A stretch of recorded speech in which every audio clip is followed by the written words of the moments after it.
What is going on, guys? Welcome back to the channel. My name is Hart. Today I'll be breaking down this Monday Night Football game we have here on DraftKings. We have the 49ers versus the Vikings. Should hopefully be a decent game. We'll have to wait and see.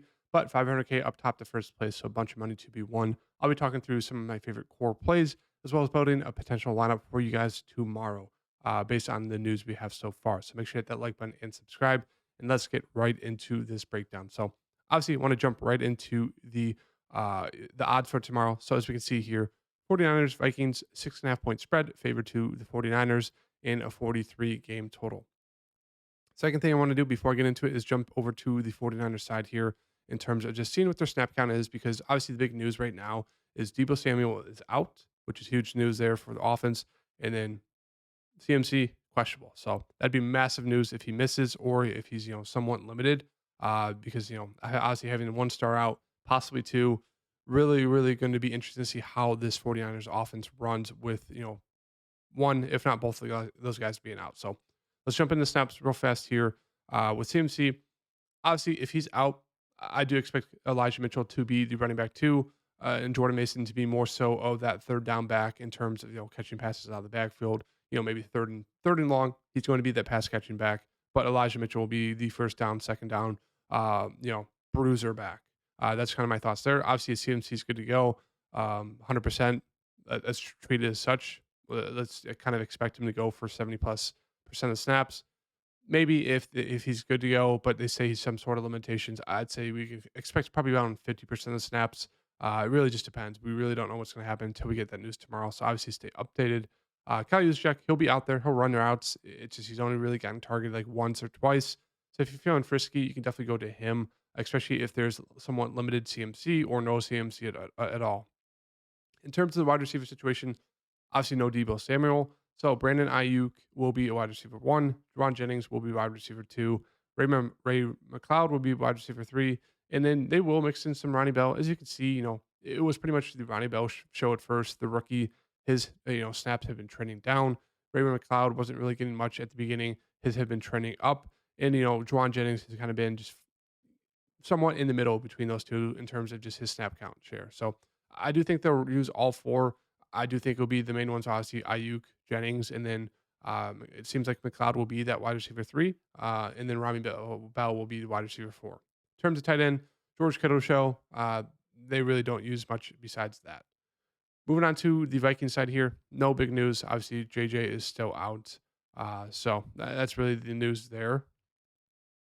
But let's pull up their snap counts real fast.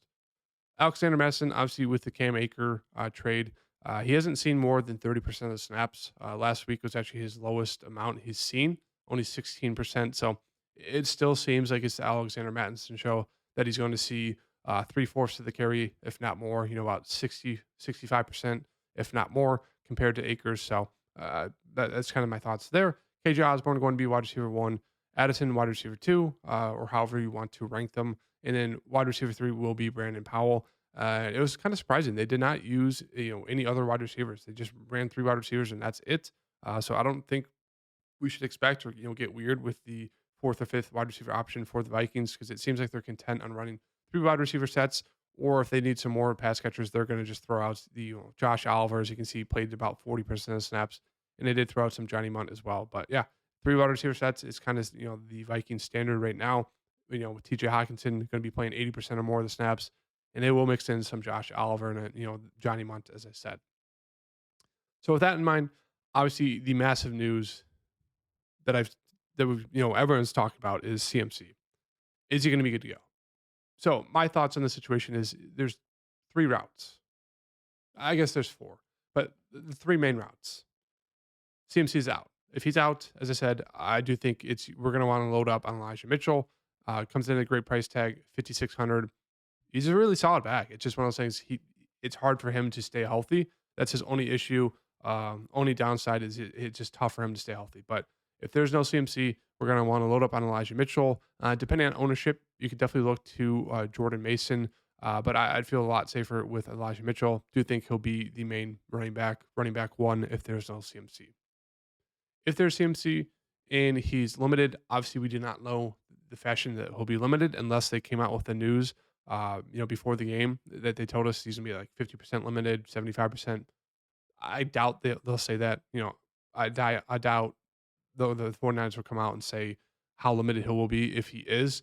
So there's a risk there that you could play CMC and he only plays 50% of snaps. Maybe when he plays 40%, maybe they only throw him out there for passing downs.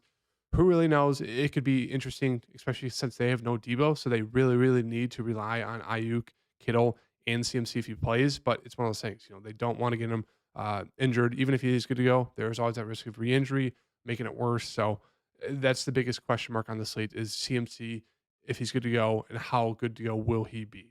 So that option two is that he's good to go and somewhat limited. If that's the case, I do think you can make a case that you can fade him. I know it's scary. I know there's no Debo, so they're probably going to rely on the running game a little bit more. But still, if he's limited, they could definitely mix in Elijah Mitchell more, even some Jordan Mason. They could look to Ayuk and Kittle. They could just make it a really ugly game. And CMC, he could go for like 14 fantasy points, but still, he could probably not be worth it depending on his ownership and price tag. I know it's very risky, very scary, but if you want to get different to that 500K to first, if there's CMC is good to go, but somewhat limited, I do think there's a path to fading him. Option three is CMC is good to go, and they don't say he's limited at all. Then I think we treat it as he's 100%. Obviously, there's still that risk that he could be somewhat limited, even if they don't say he is. But still, I do think we can rely on the fact that he should probably be good to go 100% if they say he's good to go and there's no limitations. With that in mind, obviously he'd be a great captain to play, great flex play. So those are kind of three options. Obviously, the fourth option is he's somewhat limited. He plays and he still smashes, but it's one of those things where you're just playing a guessing game. I know in fantasy football, it's pretty much what it is, especially DFS. You're trying to play the guys in the best positions who have the most upside based on the opportunities they get, but still, it's showdown. You never know what's going to happen here with these slates in these games. But CMC, those are four routes. It really depends on what route you think he's going to be and kind of his ownership. Like as I said, if he's going to be limited in some fashion and he's going to be still super popular, I do think there's a route you could argue to make to fade him to get different to try to win that 500K to first. So obviously the big news there is we have to wait and see what the news is with CMC to make any sort of judgment on how to kind of build around the 49ers lineup and kind of what the game script will look like for them. Ayuk, even if there is CMC, I think Ayuk's a very safe play. Same thing with Kittle. Really like both of them. It's one of those things, it's going to be hard to see the 49ers not, really rely on Ayuk and Kittle in this game if there's no CMC or if there's CMC and he's somewhat limited. It's going to be, I do think, a spot where we're going to want at least one, if not both, Kittle and Ayuk. Do think they're going to be heavily involved in this game plan here with that question mark for CMC and no Debo Samuel. So really like both of them. Obviously, if you're going to be playing both of them, it kind of makes sense to play Brock Purdy with them. But I just don't love the price tag with Brock Purdy. I don't love the fact that there's no Debo Samuel. Takes a huge element away from this offense. There's possibly no CMC. That'd be even a major, major loss for him. So it'll be interesting to see kind of what happens with that CMC news. And if he's out, I really, really don't like Brock Purdy. It's just losing two big pieces of offense just makes me not really like the upside there for Brock Purdy. So if that's the case and he's super low owned, I wouldn't mind playing him.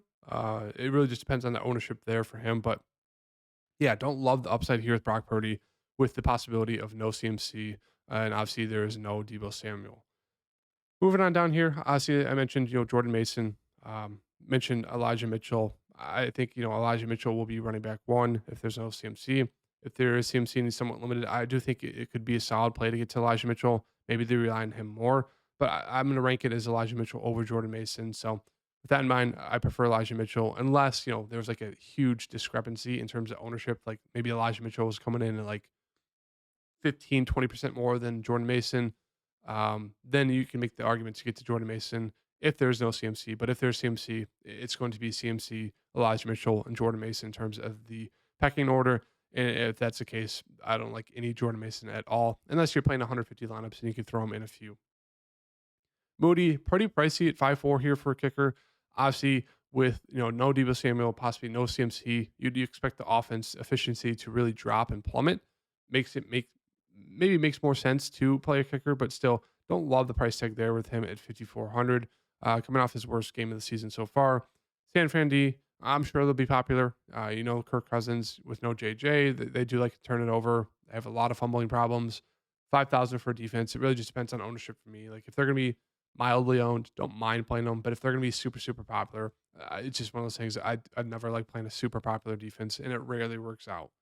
Juwan Jennings going to be wide receiver 2 here. Saw 4 targets, most targets he's seen, obviously with no Debo Samuel around. So I think he's a solid value option at 4,000. Don't mind getting into him, but still going to be like the third, fourth option here for this game. Ray McLeod, same thing. You know, he's more of a speedster. Juwan Jennings more of like a possession catcher. So no real strong takes. Ronnie Bell, it really just depends on ownership. Like Ronnie Bell will get some looks. He's decent wide receiver, but still, I think we treat him as the fourth wide receiver. Jawan Jennings, Raymond McLeod will be ahead of him in the terms of depth chart and usage. So with these value wide receivers, um, that's kind of my thoughts there. I just go with kind of how they're ranked: Juwan, Ray, Ronnie Bell. Use check if you're playing 150 lineups. I'd throw him in a few. If you're trying to get frisky, I wouldn't mind playing him here in this spot. You know, he's playing about 50% of snaps, usually a run blocker, but he can run routes. They do like to throw him in some random, goal line stuff. So there's always that chance he falls into the end zone or he catches a big pass. But yeah, that's kind of my thoughts there. That's really it on the San Fran side. On the Minnesota side, I think Kirk Cousins looks pretty solid. I think he has enough upside here, even without JJ, to be potential captain play and a strong flex play. TJ Hawkinson, same thing. They're just going to really rely on him. He's the main option there with no JJ. Seen 8 targets back to back games. We know he's massive upside. Hasn't seen it since week 2. He's kind of been struggling in terms of drops, just not the best passes coming his way. But really like TJ for this game tomorrow. Obviously, in honor of tight end, National Tight End Day, National Tight End Day today. Don't mind playing both tight ends tomorrow. I do think they're going to be heavily involved in the offenses and both game plans for tomorrow. So right now, I will throw TJ Hawkinson into the captain spot. Moving on down here, Addison, I think is a strong play. Only 5 targets, but did catch a touchdown. I think he's going to be, the second option, still behind TJ Hawkinson, but I think he's a strong play there at 7,600. Madison, more of a contrarian play here. Saw a decent amount of attempts, 18 versus Chicago, 7 targets. It's just one of the things he really hasn't popped yet, but he does have that upside. So he could be a sneaky captain play, especially if he's pretty low owned here. Like he's seen a solid amount of attempts, even with Cam Akers back. It's just one of the things he really hasn't been efficient yet. So he could fall in the end zone. I don't mind actually playing Madison here at that price tag, 6,600. Seen a decent amount of attempts, hasn't seen a touchdown yet. So it could happen tomorrow, even against a tough San Fran defense. KJ Osborne, it looks like he's going to be wide receiver 1 for right now. So at that price tag, 6,400. I think all these Vikings guys are pretty cheap. Obviously going against a tough defense here, but I think they're all coming at a pretty cheap price tag for a team that does like to throw the ball a ton and really hasn't been that efficient running the ball. So they do have to rely on that passing game. Greg Joseph, I think he's a solid play there. Kickers are always viable. Vikings defense, you'd really need. It makes them more viable if there's obviously with no Debo Samuel. If there's no CMC, I actually think the Vikings defense is decently reliable. At 3,400, you could definitely go to them. I wouldn't mind getting it, but if there's CMC, I don't think I'd play the Vikings defense. Brandon Powell, I think it's a great value here. More of a gadget guy, more of a really small speedster, but he saw 4 targets, caught 3 for 20 yards. I wasn't heavily involved until kind of the end parts of that Chicago game, but I do think they could be one of those things where they try to get involved right away. Maybe a big play to open up the game could look to him. So I actually like him there at 2,800. K Makers, more of a contrarian play there. Hasn't been too heavily involved, especially after last week in a game where pretty low scoring. You would have expected him to come in and play a little bit more, but actually saw his season low in terms of snaps on the Vikings. So yeah, more of a contrarian play there for me. Don't really like him. And that's really it. We did see some Oliver play a decent amount. Where is he? He's pretty cheap here, 200 for a guy that actually has been playing a decent amount of snaps.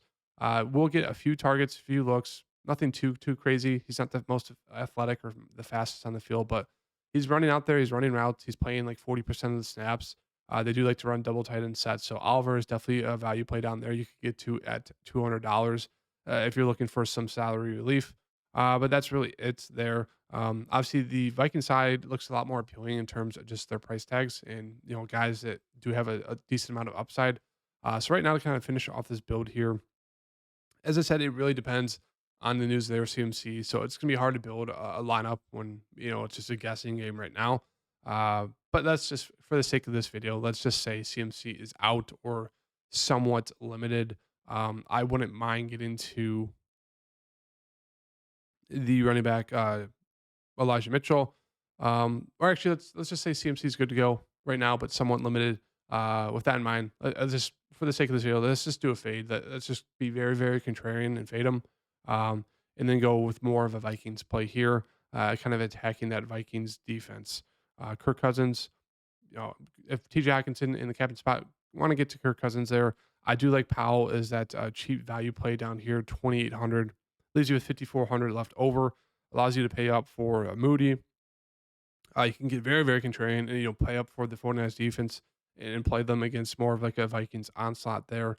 Um, or I guess not an onslaught, but more so, three Vikings, three 49ers there. You can get weird. Allows you to pay up for, Juwan Jennings, Raymond McLeod, some of these value plays. So right now, just to kind of finish off this build, um, I don't mind getting to I'd like to get to another Vikings player here. I guess we'll go with Greg Joseph. Leaves you with 1,000 left over. So obviously you get TJ Hawkinson. Going to see a ton of targets here in this game. Going to be the safety valve for Kirk Cousins. So I like the upside there in the captain spot. You get Ayuk and Kittle, who should be a heavy part of this offense. And if you're not going to play CMC, you're going to get super contrarian and fade them. You definitely want to get to Kittle and Ayuk, who will be the second and third options there behind CMC. Kirk Cousins, he just throws the ball a ton here. Should probably see 30 plus passes. Obviously, it's a very, very tough defense, but still, we know Kirk Cousins has solid upside, as you can see the first 3 weeks. Obviously, not having Justin Jefferson is a big loss for this team, but still, he's going to throw the ball a ton. The Vikings have been susceptible through the pass in the air. So I like Kirk Cousins in that spot. Brandon Powell, I think is just a very strong value play.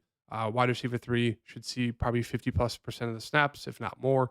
Has seen 6 targets and 4 targets, so he will get the targets. More of a gadget guy, speedster guy, so it's hard to expect a lot of possession throws to him. It's more of a boomer bust plays, but still 2,800 for a guy who can blow up the slate there with a few big catches. Don't mind him there. And then Greg Joseph kind of rounding out the Vikings offensive onslaught here. Hasn't been too great this season. Just been normal, which I don't mind here. In the spot, if the Vikings offense does struggle, we can look to Greg Joseph to kind of hit some field goals there. And it's at home for the Vikings, which helps in the dome. So, yeah, these are kind of the early look options. As I said, the big news here is CMC. It really throws a wrench in this whole lineup build and process and this breakdown, not knowing if he's going to be good to go, but limited, or if he's going to be out. So, as I said, take this with a grain of salt. This will be uploaded Monday morning. So obviously we're going to have to wait for the news this afternoon. But yeah, this is kind of my early thought process for this slate tomorrow. For in terms of core plays, going to go with the tight end, the National Tight End Day theme here. Leave both of them in there: Hawkinson, Kittle, Cousins, and then Powell. These are kind of the building blocks for me as of right now. Once again, I'm going to hammer the point home. Had to wait for the CMC news there to see if we're going to be playing him, if we're going to be fading him, or if he's not going to be in at all. And we're going to be looking to a guy like Elijah Mitchell down here at 5,600, which would be a great price tag. So make sure to stay updated with the news. Hit that like button. I'll see you guys in the next video. Peace.